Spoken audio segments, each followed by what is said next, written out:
Honesty, passion, experience. It's Timberwolves Explosion, hosted on the sportstuff.com. And now, your host, Paladino Joey.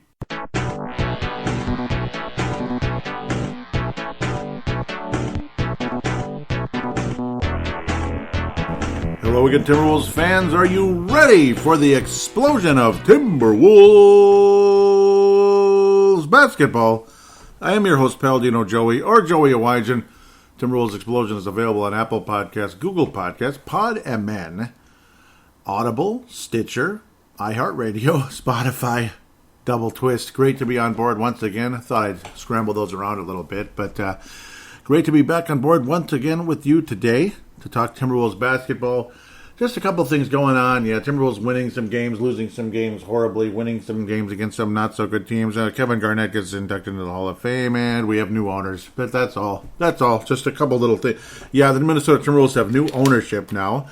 Alex Rodriguez and Mark Lowry, well, at least they'll officially take on the major ownership role in a couple of years. But unfortunately, still no press conference. I was hoping it would happen on Friday, but it didn't yet. We'll probably talk about what they say in the next episode, but it's a done deal. They're going to be the new owners of the Wolves in the long-term future, of course. Mark Lowry and A-Rod, Alex frickin' Rodriguez, and of course Kevin Garnett inducted into the Hall of Fame. Generally speaking, we'll talk about how Anthony Edwards deserves to be Rookie of the Year. It's pretty obvious, I think, and just a wonderful future and how he might really be like the next Garnett in a lot of ways for this franchise for so many reasons, and hopefully in some ways could be better in some ways, I guess. He'll never be as defensively sound as Kevin Garnett, because Garnett might be one of the top 10, if not top 5 greatest defensive players of all time. So that's a major thing to talk about and to think about at the end of the day with Garnett's career. We got the season finale flashing in the background here as I'm turning my head. You can probably hear the audio changing as I do that.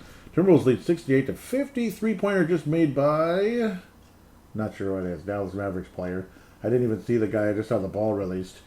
My apologies. But Wolves lead by 15. We've made, 10 of 20 of threes at this point. At least they had a couple minutes ago.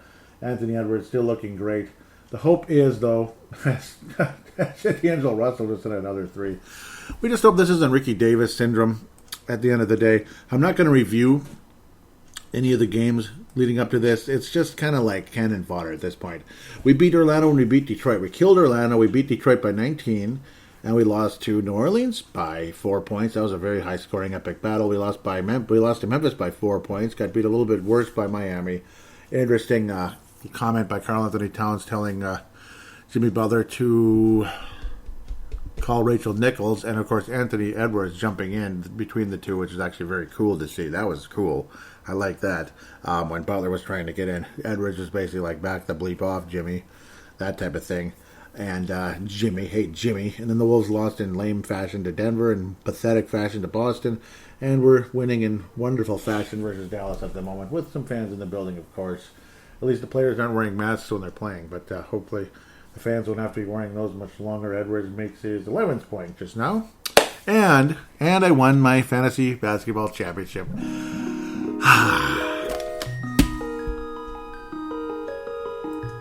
Fifth seed overall. Fifth seed out of 6 teams making the playoffs that won the championship. Thank you, Anthony Edwards, for a wonderful performance during the course of the week last week, along with guys like Kevin Durant, Jason Tatum. Oh, man. Chris Paul was wonderful all year. It just feels like $1 million. It does. So, fantasy basketball champion for the first time in way too long. I'm too embarrassed to tell you. I'm humiliated to tell you. Shows you what a great basketball mind I am, huh? But also what bad things can happen during the course of a season, no matter how good your basketball mind might be. It's been a long time, but I got it, finally. Oh, my God. It's not my first, but it's been a long time since my last one. Fun little season finale right now, again. But, I think the theme of all this is, it's just nice to see Anthony Edwards playing so well, so promising. It feels really good, honestly. It feels great. I'm just hoping this isn't Ricky Davis syndrome, like, yay, we're playing well in quote-unquote April, because this would be April if it wasn't, if it was a normal year, that type of thing. It'd be like April basketball, like, wow, look at Ricky Davis, man, we got to get him. And then it was like April basketball, and he was crap the rest of the year.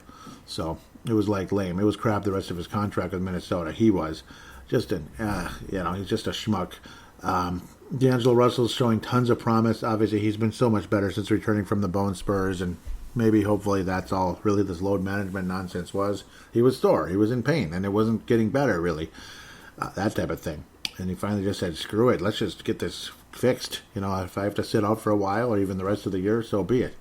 It is what it is. Interesting to hear Ryan Saunders go on Dan Barrero this past week to talk about, Kevin Garnett, basically. It was a Kevin Garnett appreciation week, basically. Sam Mitchell, Trent Tucker, Fred Hoiberg, Ryan Saunders. Unfortunately, he couldn't get Flip Saunders, and Kevin McHale noticeably missing. I wouldn't be surprised if McHale said, screw KFAN, you guys tore me apart the last couple of years I was there. But Ryan Saunders, obviously at the end, when Dan Barrero gave him a chance to voice his opinion on what how things kind of went here in the end, he of course ducked the question. He said, I want to concentrate on my family right now, and at a later date maybe. And then of course we all know what that means. It'll never be time. 2 years from now it'll be like, oh, that's the past. So we all know how that is. It's a bummer. You wish you could kind of hear his side of things. I'm sure he was very pissed off, but it is what it is. I guess maybe I'd do the same. Maybe I would lash out. I don't know. Wow, Naz Reid's actually perfect from the floor tonight. 9 minutes, 11 seconds, 13 points, 5 of 5 from the floor, 3 of 3 from downtown. Naz Reid's a role player I'd like to keep on the Wells for a long time if possible. A very good role player. Just rebound a little more consistently for me, Naz, because I know you can. Block a couple more shots would be great. Let's keep this big lineup going for Chris Finch. Hopefully the new ownership will be willing to hang on to Chris Finch. This will be a 2-segment show, as right now it's just kind of like playing around with the end of the season here, and of course the major topics and fan interaction in segment number 2. That's pretty much going to be the theme here.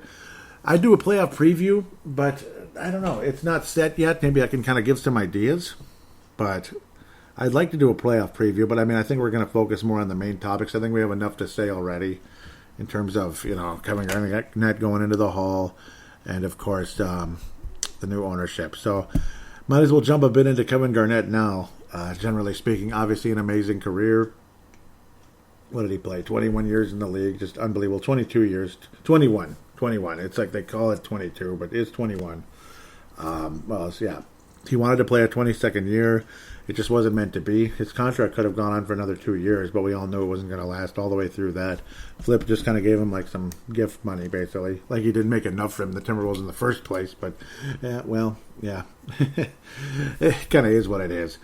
His Hall of Fame speech was, I won't call it underwhelming, but it sure as hell wasn't overwhelming either. It didn't blow me. It didn't blow me back. Didn't blow my socks off. It wasn't bad. It just wasn't much. It was mostly thanking everybody, which I guess that's the old team side of Kevin Garnett. It was nice to see him not come off kind of as a bitter, angry person. I like that. Randy Moss, there was a little bit of haterade in his voice when he had his. I didn't even mention it on Purple Mafia. I think I did later on. I was kind of irritated with what he was saying a little bit. Just kind of like, I don't know. He just seems a little bit too angry at the world for me. Randy Moss, I don't know. That bothered me a little tiny bit. Not too much, but a little bit too angry at the world. Though I suppose we all are in our own ways, I guess. You didn't see that at all from Garnett here, which I actually like that. But it wasn't too fascinating. It wasn't too emotional either. It was just mostly thanking everybody, kind of from Minnesota to Boston to Brooklyn. At the end of the day, of course, he mentioned Flip. I don't remember if he mentioned McHale. I think he mentioned McHale. I'm pretty sure. Obviously, he did not mention Glenn Taylor at all, but I don't think he mentioned any of the ownerships over the course of his career. Maybe he just hates owners. I don't know. He made an ass of himself during the lockout years ago. I remember he messed that up pretty bad back circa 2011. 99, he was a little too young to be involved in that, and I think the players' union quickly said, yeah, Kevin, you're out of here, buddy. Get out of here. You're just going to make things worse. He pretty much went in there and went ape bleep in the meetings, probably cursing people out, and it's like, gee, thanks, Kevin, that really helped. It set things back like several weeks, they were saying. So there's a good and bad side to Kevin Garnett, obviously. A very good and very bad side to Kevin Garnett. His first few years here, he was as charming as he was just wonderful. Charming as all heck. 1996-97 were some of my fondest memories of Kevin Garnett on the Wolves, of course, age of 20. I remember he hurt his ankle, and people were like, oh no, oh no, oh no. It was scary as hell. But he only missed 5 games. After that, he was pretty much an Iron Man. Pretty much. Like, the only reason why he was 81 was because they're just resting him in the final game of the season.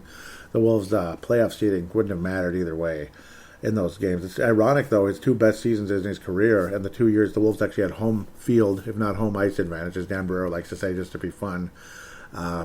He actually played all 82 games because they needed to earn that final seed in the last game. But that's the only reason he missed games during the course of the 3 years in a row. But so basically, he was pretty much an Iron Man from 98 all the way up to 05. Then he missed a few games here and there. And then Glenn Taylor said he was dogging it, and that was a mistake. Yeah, Kevin Garnett never did dog it. That's the worst thing Glenn Taylor ever said about Garnett at the end of the day. As for what took place after Flip died, I don't know. None of us truly knew. It was just kind of like, well, it was like basically like, I'm sorry, but things are different now. We have to go in a different direction. Sounds kind of cold and collected to me, unfortunately. So I'm not a Glenn Taylor hater. I'm not. I don't like the way Garnett handled some of that. I don't like the way he's behaving about it necessarily. But we'll see. Do I truly know what happened behind the scenes? No, I don't. There's a side to Glenn Taylor that's probably not very good. Some people that are billionaires, they're pretty damn cutthroat. In fact, most of them are pretty damn cutthroat, and there's some moments where there's no heart whatsoever. You're like a machine, basically. Like, your heart is like a piece of metal. Like, they don't give a damn. Like, no, this is my decision, and that's it. Bleep off, basically. That's cutthroat nature of the corporate world. I'm not sure Glenn Taylor went that far to Garnett, but I'm not sure. There's just no way of saying what happened. It's a damn shame, but my prediction is things will get patched up with the new ownership, absolutely. Unfortunately, we'll probably have to wait a bit because it's being delayed with the Glenn Taylor hanging on as the majority owner for a couple more years. At least that's what they said. If it changes, we'll talk about it on the next show. But as of now, it's about 2 more years, basically, of Taylor hanging on as the majority owner. Lori and Alex Rodriguez hanging on as minority owners for now. And then Lori and Alex Rodriguez become the main owners. Glenn Taylor becomes a minority owner, possibly most likely. But there's also talk about Kevin Garnett joining in as well. Possibly that Alex Rodriguez is going to try to bring him in. Try to bring Kevin Garnett as an investor with the Wolves. So we'll see what happens. If there's going to have to be a situation where Taylor's got to go first, like 0% ownership of the Wolves, we'll have to wait and see how that works. I'm not sure because I could imagine Kevin Garnett being pretty cutthroat himself when it comes to that conversation moving forward. I appreciated the speech from Kevin Garnett, though. It was nice. It's nice to reminisce about him, especially again the early years, and of course the most valuable player season. I think he could have got it 2 years, honestly. 02-03. I think some people would argue he was actually even better that year, though his stats just about the same, points slightly less, of course, but he had less help. That was a pretty good team, though. The 02-03 team was pretty good. Like, Rod Strickland was solid, limited but solid. Troy Hudson had his by far best year of the Wolves. There was always the one thing about Garnett that hurt this team, though, and of course, it's the thing that the Bulls management was a bit tougher with Michael on. No, you don't get to choose what players you have around you. And of course, Cleveland made that mistake in the first go-round with LeBron James. They were constantly trying to accommodate the star, which is good. You want to accommodate your star, but you have to put a limit on it. You have to have a cap on that one. You can't overly compensate just to make the guy smile and be happy. There was nobody better in the league that's ever played than Michael Jordan. But it doesn't look like the Chicago Bulls would ever win a championship with Charles Oakley, unfortunately. They could have. They damn well could have. But for some reason, I guess it just wasn't going to happen. I don't know. The maturity in the room wasn't as high. And Bill Cartwright brought more maturity, probably calmed things down a bit, where Michael didn't just kind of get his way about everything. Bill Cartwright kind of calmed things down, this and that. There was maybe a higher basketball IQ in there. I'm not saying Charles Oakley had a low basketball IQ, wasn't a winner, wasn't this, wasn't that. He was one of the best defenders of all time. He was fantastic. I think he would have been great at the Bulls either way. But something had to change. They had to make certain moves, probably because of the change in the offense. Obviously, go from Doug Collins, who was just like ISO, feature Jordan, go out and score 38 points a game. Well, it'll be the highest scorer since Will Chamberlain or Phil Jackson, where it's like a little more team-oriented here with this triangle offense that maybe drove Michael crazy the first few months, if not like first year and a half or so. And then all of a sudden, Michael started buying into it, and, we all saw. At least those of us that are blessed, and I mean blessed, that we're old enough to have seen it. Just like those of us that are blessed, that are old enough to have seen Kevin Garnett's entire career. There's a lot of people out there that are big Wolves fans today that weren't living in 1995. Or they were like 3 years old or something. That type of thing. I mean, you're 92, you're almost 30 years old. You were 3 years old when Garnett first suited up for the Wolves. Then you got people like me and others that were sophomores at Hopkins. I was a sophomore at Hopkins High School when Kevin Garnett suited up for the Wolves. So thank God for that. I was already, well into my teens. So that was a good thing. The point, though, as I drug this out all over the place, and I deeply apologize, when I reminisce, I reminisce. I reminisce, boy. I guess they do. The Trenton Hassel, and of course he had to mention Trenton Hassel and Troy Hudson and such at his frickin' speech. He had to mention them. That's what kind of pissed me off a little bit. Yeah, those guys are part of the reasons why we didn't win a championship here. Let's be honest. Troy Hudson's contract was way too high, and he contributed just about nothing after that great series against the Lakers the year before, that we did not win, by the way. That we did not win. He came up lame with the ankle in the preseason, or was it the regular season opener? I think it was the preseason with Hudson in 03-04, the 58-win season, the almost 60-win season. And ever since then, Hudson was never the same, but he's still making, $6 million a year, which back then was a lot more for 5 years. Trenton Hassel got the same contract. Wonderful, wonderful piece. Valuable piece to the team. Too big of a contract. Too big. But we had to keep him because of Garnett. And again, he was never as good as he was after his first season with the Wolves. But we still had him on the roster for a long frickin' time. It was a wonderful day when he was off the team, finally. Finally. Felt like eternity. He went from good to not good. He went from good to not good very quickly to Trenton Hassel. Same with Troy Hudson. Him and Latrell Sprewell that next year. The most disappointing season in Wolves history. They look like a couple of Mouseketeers. And that's even what they called him on, was it ESPN, the Mouseketeers. And they both played like bleep the entire season. So they played like garbage the whole year. Those two guys. Hudson would just jack up shots, and he'd make some, but he was never that good. Sprewell just sucked. He didn't even care because he had a family to feed. Way to feed your family, you moron. You didn't get another penny in the NBA because of your bad attitude. Stupid. You're in a contract year, so you play bad on purpose? Great. That's smart. Damn it. That's just like the idiots at work that want a bigger paycheck, but so they're not, they didn't get it right away. They're like, F you then. I'm not going to work hard. Well, then here comes review time 8 months later. Yeah, you get a 15-cent raise, buddy. 15 cents? Yeah, because you didn't do anything all year. Yeah. Oh, then screw you. I quit. Bye. Well, bye. That's pretty much what happened with Sprewell. Pretty much. Cassell, same thing. If he didn't get frickin' hurt, everybody, and I mean everybody, the Gary Trents, the Garnetts, Sam Mitchell's, everybody. Well, Sam Mitchell wasn't playing anymore by then, but I wish he was. I could have sure used his help, I'm sure. We all swear. Many Timberwolves fans swear the Wolves would have won the title that year. We would have beaten the Lakers, even though it would have been tough. We could have gotten past them, absolutely, and we would have beaten the Detroit Pistons for our NBA championship. Garnett probably would have played his whole career here. He would have had a statue, though Gary Trent says he still should. He probably still should, yes. I'm not a big statue guy. I'm really not, but then again, I'm not a big tear-down statues guy either. Just read between the lines with what I just said. I'm not a big fan of that either. Unless the statues of Adolf Hitler or something, go ahead and tear that down, I guess. But that's about it.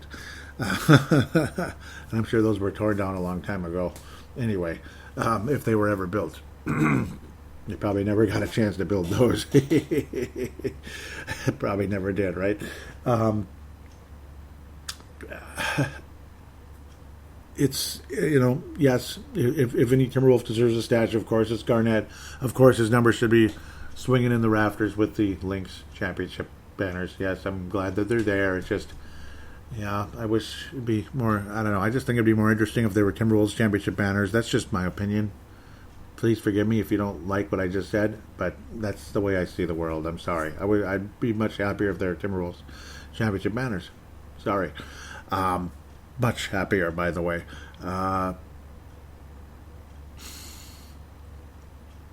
As frustrated as I was with Garnett at times later in his career, maybe it's some of some of the not so good attitude, this and that. I was thrilled to see him win a championship in Boston in 07-08. I mean, partially, it was just that whole team. It was so much fun to watch. It was fun. It was fun. The chemistry was just almost overnight. It is funny, though, Garnett and Ray Allen never really got along, apparently, in Boston. It just never was good. It never was right. So it is ironic how the guy that the Timberwolves traded on draft night for Stephon Marbury, a lot of people would say, oh, Garnett and Ray Allen could have been together forever in Minnesota. That would have been unbelievable. And maybe they wouldn't have gotten along then either. Who knows? The saddest story of all with Garnett, of course, is the Gugliotta-Marbury situation that just did not last. It was just far too short. And I still remember the poster. I wish I knew whatever happened to the darn thing. But after the SOB got traded, demanded a trade, the poster went down. But that beautiful poster with Garnett, Gugliotta-Marbury will never be forgotten. It was just, I'm almost getting moist eyes thinking about that poster. I can still see where it hung. Obviously, I'm not in the same room I was back then. Of course, my parents still live there. But, yeah, it was in Golden Valley, which I am in nowadays again, all these years later. But, yeah, I still to this day don't even know where that poster is now. But I'm sure it's still intact. It didn't get thrown away or recycled or anything like that. Yeah, I mean, man. But Marbury, that's the saddest part. How it just, article after article, oh, to play in New York would be so beautiful. I mean, like, because Marbury said I mean every 10 seconds. Even when he wrote an article, it was almost unreadable because it's just so. Just think about Marbury writing an article. Let's just say he wasn't Michael Russo or Jerry Zagona. His talents were in a different direction. Not saying he's dumb or this or that. He just wasn't that good at it. And when you write I mean like 50 times plus, it's not a good article. It's not good. But it just kept going on and on about how great it would be to play in New York someday. So it's like you just kind of knew eventually someday he's going to want to leave. You just knew it. Or you just pray to God, though, somehow he'll be convinced to stay. And then the Garnett contract, apparently that was the nail in the coffin. The final dagger, the oak stake in the heart of the Timberwolves' potential dynasty hopes. It was the stake in the heart because of, as Sam Mitchell says, and others, as he said on Dan Barrero, that the one thing Marbury could not get out of his head was after the new collective bargaining agreement, Marbury could never make as much as Garnett. Garnett was grandfathered in despite the fact he was, 21 years old. He was only 21 years old when that contract was signed, 97, 98. It was already, that was it. Of course, no, the collective bargaining agreement happened in 98, 99. Pardon me, that was when the lockout happened. So yeah, it was after that. But the contract had been signed. And then, my screen went black. That scared me because I hadn't been touching it. That's just one of the most heartbreaking things of all time, though. His maximum salary would have been about 80 to 81, 82. That would have been the max contract at the time. That's how high max contracts went back then. After that new collective bargaining agreement, after the very long 1999 lockout, 98-99 summer into winter lockout, Marbury just couldn't handle that. And in some ways, I can feel that. I would be furious too in a lot of ways, but you're still okay. Me, at my workplace, if I found out I couldn't make as much as another person that I know I'm on, I'm in the same stratosphere as, I'd be pissed too. But unfortunately, it was just one of those things. Put it this way, playing for the Timberwolves and possibly winning championships and having beautiful chemistry is a lot funner than frickin' factory work. Let's just put it that way. Little different story there. You just wish Marbury could have let that go. And and that they all basically agreed we would give it to you if we could, but it's too late. It's too late. There's nothing we can do. Marbury never let it go, and he finally just said, bleep this, I'm not playing here anymore. That's literally what happened. Sam Mitchell said how basically this is again on the Dan Barrero show this past week, how they couldn't even practice anymore when they were in Phoenix, and then that ended up being the hour, or the day of the trade. Marbury to the New Jersey Nets at the time, before they moved to Brooklyn, for which was a multi-team trade. It was going to be Sam Cassell from the Nets, which would have been the better player. We all saw how great Sam Cassell was with the Wolves. Just imagine if he came then, several years younger. Well, let's say 4 years younger. 4 years younger. He would have been on the Wolves. Instead of going to the Wolves, he went to Milwaukee, and then Milwaukee's point guard Terrell Brandon came to the Minnesota Timberwolves, and we also get the Brooklyn Nets first-round pick, New Jersey Nets at the time, which ended up being Wally Szczerbiak. Wally ended up being a wonderful shooter and everything, but I don't know. There was always something missing with that guy. There was always something missing. Whenever he put the ball on the floor, it was like, oh, great. Just shoot the effing ball, dude. But, see, if he could have played more of a Klay Thompson role, which Klay Thompson ended up having a better career than Wally, didn't he? I'm not sure how much longer Klay Thompson's career is going to be, but after injury after injury after injury, you never know. You never know what's going to happen with that guy. But Klay Thompson, where he barely needed the ball whatsoever, and would just catch and shoot, and have all that success. If Wally approached the game closer to that, oh my God, that would have been, things would have probably been better between Wally and Garnett. And I don't know, but then again, who knows? Some of Garnett's, there was a bad side to Kevin Garnett. I'll just leave it at that. He was getting in fisticuffs with certain people way too often, and it was kind of weird. A little bit too often, or like near fisticuffs, mostly like volcanic eruptions and such. Obviously, great rivalry with Tim Duncan that got a little overboard as well. It got Duncan a little bit ticked off at times, but nice to see Duncan and Garnett kind of engage each other at that Hall of Fame moment yesterday. It was great to see Duncan kind of nodding in approval is what Garnett was saying. It's a wonderful, wonderful rivalry, but all respect in the world, and that was cool. That was cool to see in a big way. I've had frustrations with Garnett over the years, obviously. Didn't take the big shot at times in the fourth quarter. Wasn't his thing as much. He took it sometimes, and of course, obviously, his greatest performance to me with the Timberwolves will always be Game 7 versus the Sacramento Kings. It's just a damn shame it wasn't Game 7 versus the Detroit Pistons in the NBA Finals in 2004. That would have been, then you could call him Kirby Puckett. That's when he could be on the same par as Kirby Puckett if that were to take place. Other people will say he was well beyond Puckett. I can't do that. I cannot. Kevin Garnett is number 2 behind Puckett for me. I know I'm going to offend the whole listenership of this team, or of this podcast, right now by saying that. I can't do that. I grew up with Kirby Puckett, too. Game 6, 91. Game 6, 87. 5 hits versus Milwaukee, years and years ago.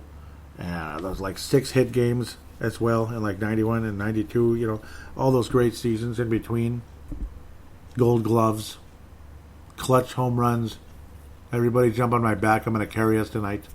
Game 6, 91. I'm sorry. To me, Garnett's number 2 behind Kirby Puckett, mostly because of that.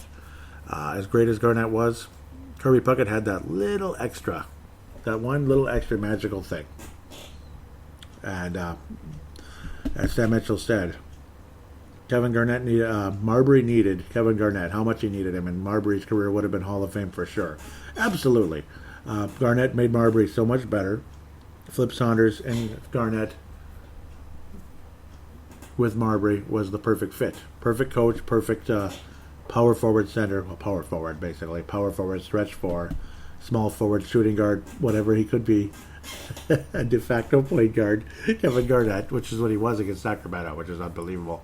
Kind of like Magic Johnson playing center against the Sixers in 1980. That was just beautiful.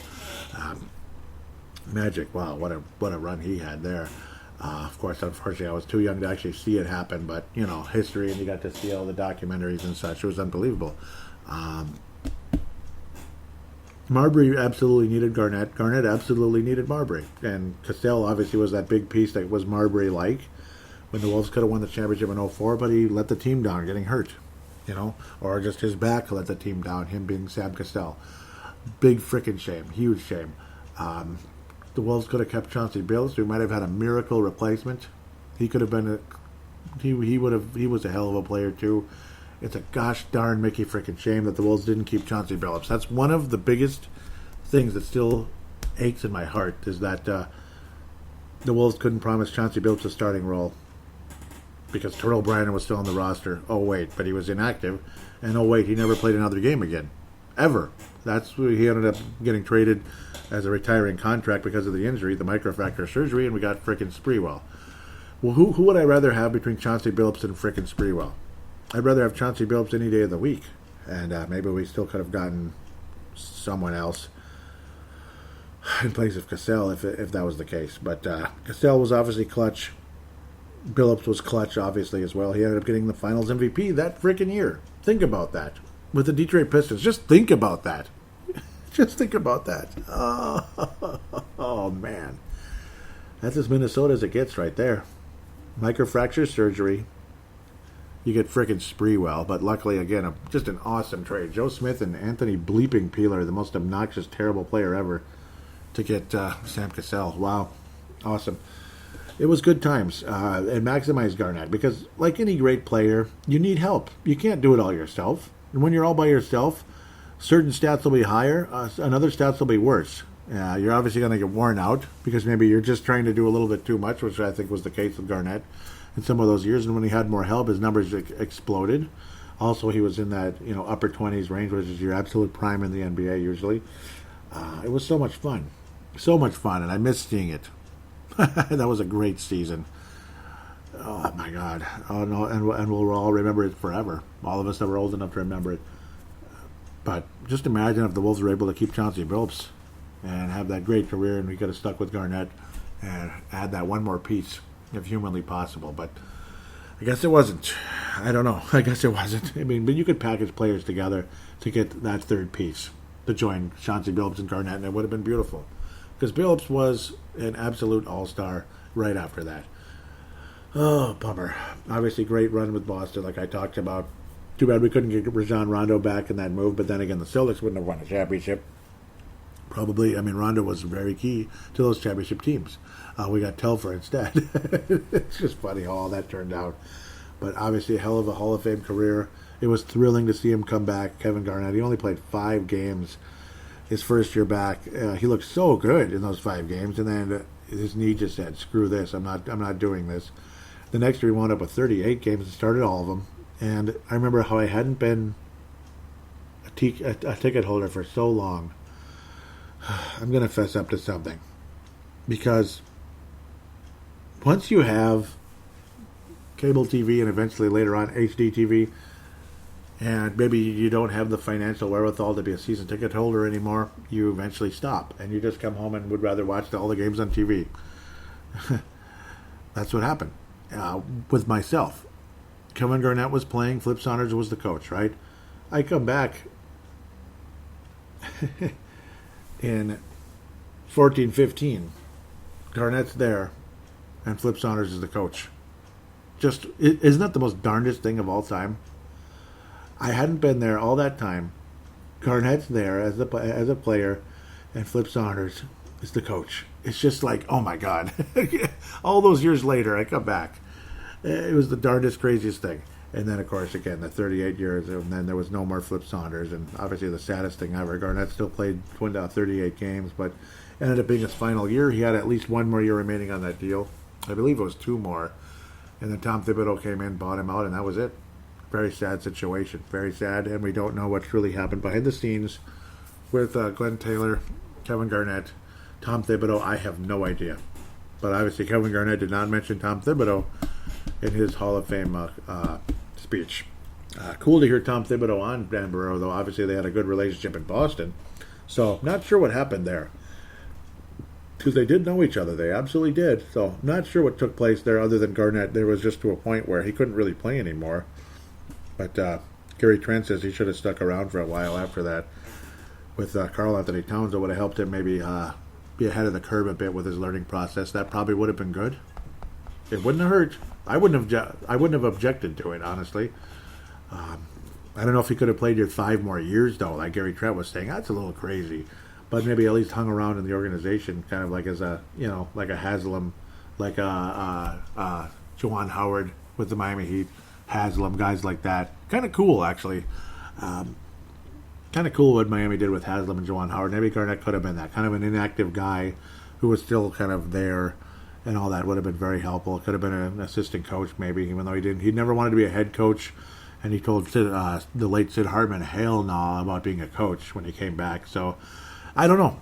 I don't know what to say, but he would have at least been, a coach without being a coach, maybe, that kind of thing, at the end of the day. Kind of funny. But great Hall of Fame career by Kevin Garnett. Obviously, again, I've had my ups, I've had my downs, my disappointments, but I'm happy that I'm happy, obviously, for him to get into the Hall of Fame first ballot. It was nice to see, and I'm glad he didn't really air out any dirty laundry for his Hall of Fame speech at the end of the day. So that was the good thing, at the very least. It's just not the time or the place. Will this be the last time we'll see Vanessa Bryant for a while? Maybe. Good speech, good job. It's just, I don't know. I mean, good for her. I'm glad she was able to do it. She did fine. It's just, maybe she should step out of the limelight for a while. I think that'd be probably better at the end of the day. That's just my opinion. Again, don't be offended about that at the end of the day. Obviously, again, hopefully Alex Rodriguez and Mark Laurie can bring Garnett in as an investor in the next couple of years. Try to smooth things over and get the guy up in the rafters. Get the guy's jersey up in the rafters, and we can all feel a little bit better about things. Kevin Garnett, to me, is not God. He's not God. He's not a god of basketball or this or that. But wonderful career. Love the passion. I miss the nice side of him that we used to see back in the day. Again, when I got his autograph way back in '99, right after that lockout, Marbury was an arrogant SOB. You could just see it. Took his shirt off and walked by like he's better than everybody else. Big surprise that Marbury would do something like that. His jersey off, and what Garnett does, he sits down in those folding chairs, and he starts shaking a black Sharpie, and we all know what that black Sharpie's for, and we all ran over. This was again a public scrimmage before the 1999 season, since there was no 98-99. It was just the 99 season, the lockout shortened 47-game season, and I got a jersey. I've mentioned this in the past, but in case you're a new listener, I was like, oh no, what am I going to have him sign? And then I'm like, oh, I am wearing a replica Garnett jersey, one of those blue ones from the late 90s, early 2000s, and ripped it off my neck. Not literally, because obviously I had a shirt underneath it. It was the winter. And, KG21, it was signed. He looked me right in the eye, because I couldn't believe it when it got to that point when it was my turn. He likes to, Kevin Garnett always liked to imitate people. Like, he would imitate, and I like to do the same thing. That's where me and Garnett are alike, very alike. We like to imitate people, especially when they have a funny expression on their face or something. My eyes were popping out of my head. I was like, oh my God, I'm face to face with Kevin Garnett. And, I'm like, how many years younger? 3 years younger than him, so I was really shy. Garnett was 21, just like his number, if I remember correctly. 21, 22? 22 at the time. So that must have made me must have made me about 19. Yeah, 19. I was like, oh my God. And he popped his eyes out back at me, and he just kind of looked like, okay. And he said, all right, like that. And then here came the jersey, KG21, big smile on his face, handed it to me. And I said, thanks, Kev, and patted him on the back. And saw him a couple other times as well, out on the jet ski, when me and my brother and his friends were on my dad's boat, an old rickety boat, but a good, decent boat, classic, medium, small-sized boat.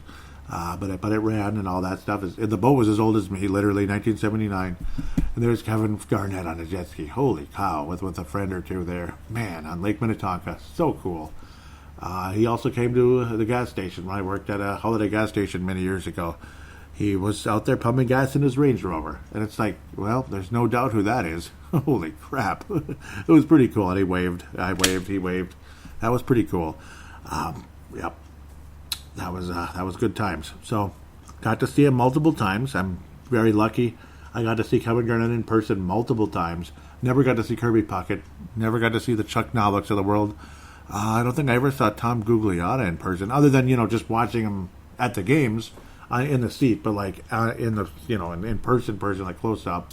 Marbury for a split second, but obviously he wasn't saying hello to anybody or signing any autographs. He just wanted everyone to see his chest. Thanks, Steph. New York, New York. I'm a tough guy from New York. That's basically about it. But interesting. I loved reminiscing about this. Hope I didn't ramble on too much. I'm surprised. Wow, I went over 41 minutes on this one. But, I mean, it's the good old days. If you're a Timberwolves fan, it's the good old days. As disappointing as those Mickey freaking 50-win years were, we won 50 games year in, year out, and didn't do jack bleep in the playoffs. That was the frustrating part. But, we had a guy that gave us hope. We always hoped we'd get the right roster around him. We did for a little while. It went away. We tried again, and it went away again. And then we ended up saying we have to trade you, even though he didn't want to go. But it is what it is. It is what it is. And Glenn Taylor made some stupid statements along the way as well, unfortunately. With that said, we'll take a quick break and look at fan interaction after this.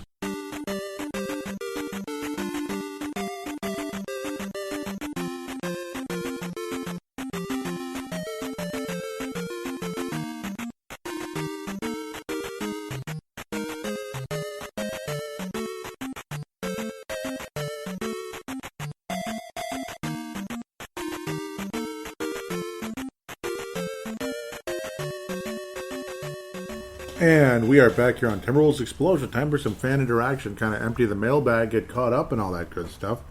Pretty cool. So the most recent episode was episode 30. Did I not post it on? That's weird. That's really old. Okay. The most recent episode was 305. Winning culture needed. We're now at 306. At the end of the day, that was April 23rd. Seems like quite a while ago, and I guess it was.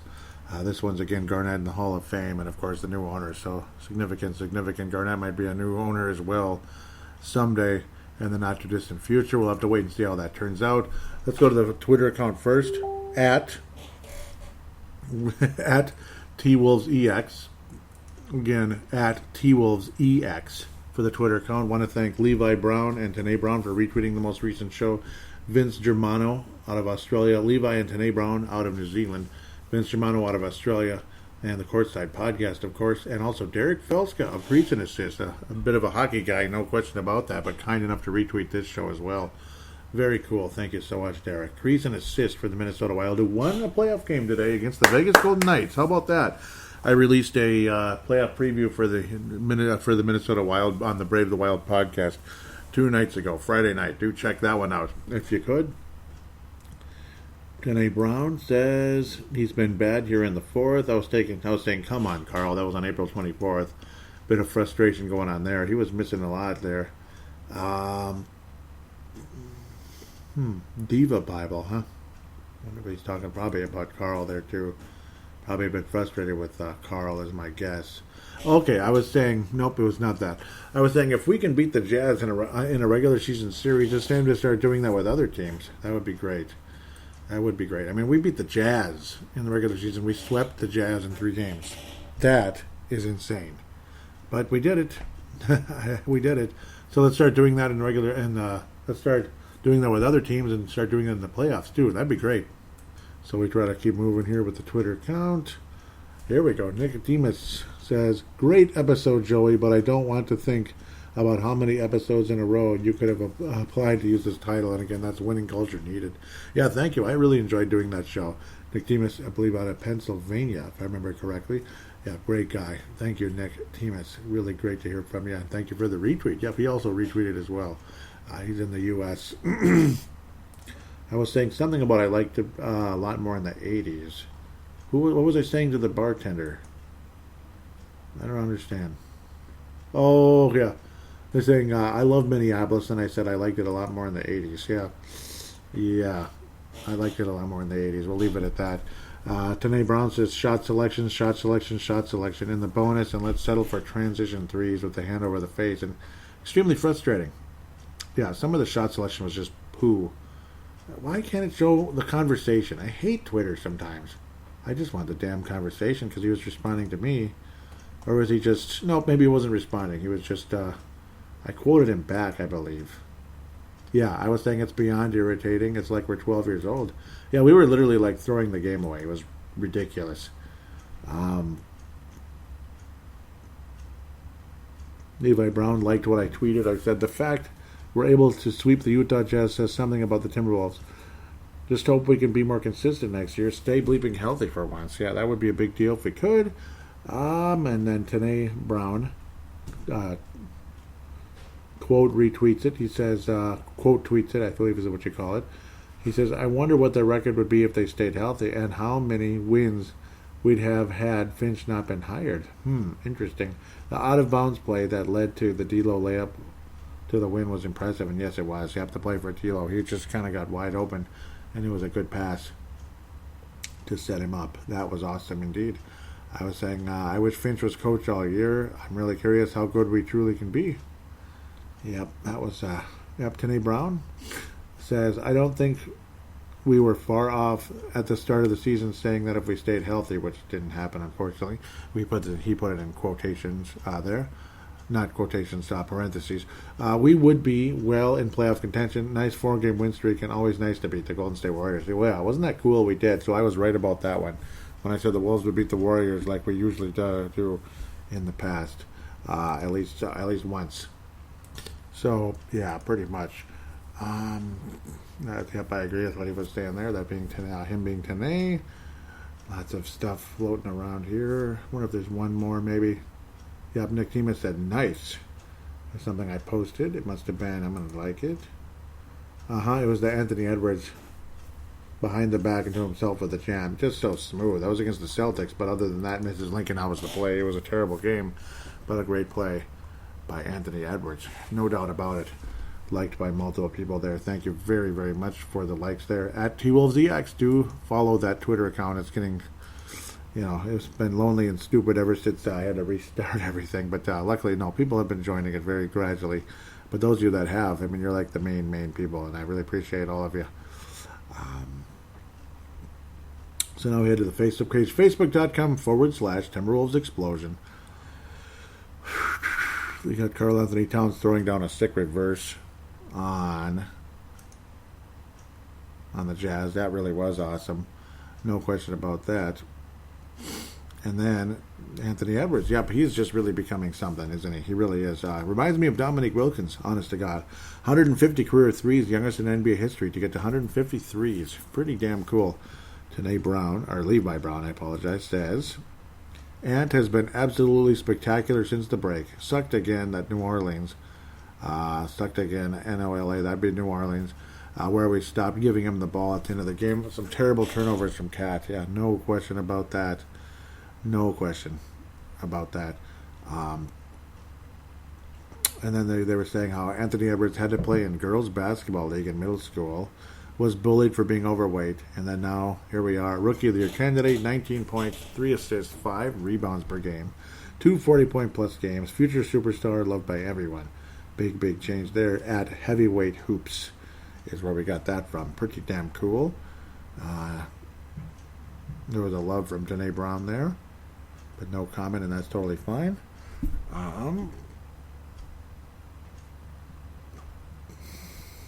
That's funny.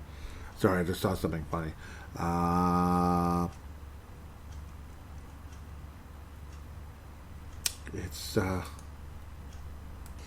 See if there's a little bit more here. I think there's a couple more coming up. Here we go. They're saying, yep, the sources, A-Rod Group buying the Timberwolves. This is when things became official at the end of the day. Very cool. Tony Brown says, feels like everything is moving in the right direction with the Wolves. They've looked a lot better on the court now. I hope things are a lot better off the court, too. Tanae Brown says, Cody Fohol says, absolute garbage. I'm like, uh-oh, absolute garbage, huh? Now we continue to... Oh, yeah, there was just the image of Garnett in the Naismith Hall of Fame. Tanae Brown says, KG was a player. KG was the player that made me a Wolves fan. I would run around the court calling myself big ticket every time I got a board or block. If Castell hadn't been injured, Wolves 100% have a championship that season, and I agree. I agree 100% with that. A couple more images, and I don't believe. Oh, there's one more. Yep. Then there was breaking. There's buzz that Alex Rodriguez plans to bring Kevin Garnett in as an investor in the Timberwolves Lynx purchase. Yep. And Tony Brown says, looking forward to hearing your thoughts on this, Joey. I think this will be a massive positive for the organization, especially having him around Cat and for defensive intensity as a whole. I think it'd be absolutely a major awesome move for the Wolves, and it would be very happy times for many fans for many years to come. Hopefully Garnett will be willing to do so. That will be very happy times indeed. I mean, overall, my thoughts are, it'd be a great day. It'd be a great day if it were to happen. I really hope that, and I did mention it earlier as well. I really do hope that it does happen. I really hope that Garnett's willing to listen. Garnett's willing to jump on board. We'll just have to see how things go, though, with Taylor possibly as a minority owner still later on. But maybe it just doesn't matter. He's just a minority owner. He doesn't really have to say on anything anymore. Hopefully Garnett doesn't take it too personal anymore about that, because Taylor won't be his boss. Taylor won't be the boss or anything like that, so he doesn't have to worry about that anymore.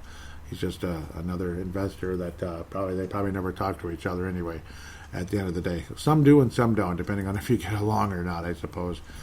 With that said, though, it's been a lot of fun to do this. Obviously, generally positive. Obviously, you hope the Timberwolves are going to be more serious, not have some weird lapses. Hearing about Mr. D'Angelo Russell taking defense seriously once in a while. How about all the time rather than just once in a while? That type of stuff. You hear just weird quotes coming out from the organization at times. I don't know. That kind of stuff has to stop. There was a post on T-Wolves Flips Army, that said the untouchable players going into the summer would be Karl Anthony Towns, Anthony Edwards, and D'Angelo Russell.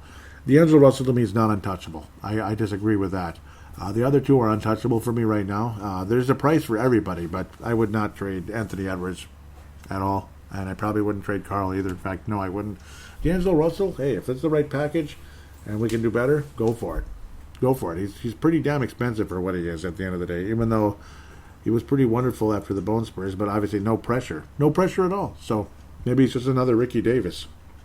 Okay, I don't think he'll be that bad, but maybe it's a little bit of Ricky Davis mixed in. With that said, please write a positive rating for Timberwolves Explosion if you could on Apple Podcasts or what do they call it? Twitter. No, Apple Podcasts, Audible, or Stitcher is the other one, not Twitter. That's what was messing me up. It'd be great to hear from you. Absolutely wonderful. If you could write a positive rating, it only helps and makes the show more attractive to potential listeners. Please do join via audio submission. It would be greatly appreciated. Absolutely greatly appreciated. Simply whip out your smart device, open up the free voice recording application, press record, treat it like a phone call, hit stop, email/share it to paladinolive@yahoo.com, paladinolive@yahoo.com. Greatly appreciate it always. Please do jump on board the Vig It application, which I should have mentioned earlier. I do this way too often. At least the last couple of shows I didn't do this. Be too late. The Vig It application for free sports betting, basically. You bet free coins, win real prizes. Jump on board. It's a lot of fun, especially as we head into the postseason now. You can do a lot of betting, this and that with it, but without betting real money. You can compete against other people and win real prizes in national competitions. It's a lot of fun. Do join it. The Vig It application. I'll have the link, or not the link, but the name, and then the referral of Paladinolive. Paladinolive. You just download it off of Android or Apple. Same type of thing. Very great to have you on board for that at the end of the day. It's always greatly appreciated. So again, if you could write that positive rating, it's always great. Courtside Podcast, highly recommended always. Wayne Hunt out of Sydney, Australia. Vince Germano out of Melbourne, Australia. Stu Benson also out of Sydney, Australia. Vince and Stu are Laker fans. Wayne Hunt is a Memphis fan, but they talk general basketball and have fun talking about their main teams as well. They debate, they have fun, they argue, but it's not always bad arguing. It's just fun arguing at the end of the day. But occasionally they'll get into some Australian slang with each other, which is a lot of fun to listen to as well. Where they say, shut up. That's not even slang, but it gets interesting at times. Where they say, bugger. No, stuff like that. At the end of the day, hope all of you have a wonderful spring. It's just so beautiful out. It's pretty much the best time of year right now. As long as it doesn't rain, it's the best time of year here in the Northern Hemisphere, we'll call it. Those of you in Australia, I bet it's cooling down a bit, unfortunately. But I guess that's just how it is. It's always the opposite. It starts to get nice there. It starts to get not as nice here. That type of thing. Southern Hemisphere, Northern Hemisphere, all that simple stuff. Well, if I'm able to get back on board fairly soon, I can do a playoff preview, and it might be kind of on the fly, obviously, like in the middle of the playoffs, and kind of continue this and that. At the end of the day, I mean, I don't know. I'd say the team most likely to win a title right now is probably the Brooklyn Nets, but I could be way, way off. I think they have a shot, though. They stay healthy. They might have a shot. Maybe Vince will be wrong for 1 year, and then right after that, boom, they'll just take off. But I'll do more of a playoff show going forward, probably, and then eventually State of the Timberwolves in late June after the draft lottery. State of the Timberwolves. That might end up being the next show, but if I have time, I could slip in and talk a little postseason hoops, which would be a lot of fun, and maybe catch up on Mark Lowry and Alex Rodriguez, what they had to say in the press conference. Would probably be a nice, short, fun show at the end of the day. Hope it comes on around pretty soon. With that said, take care and talk to you next time.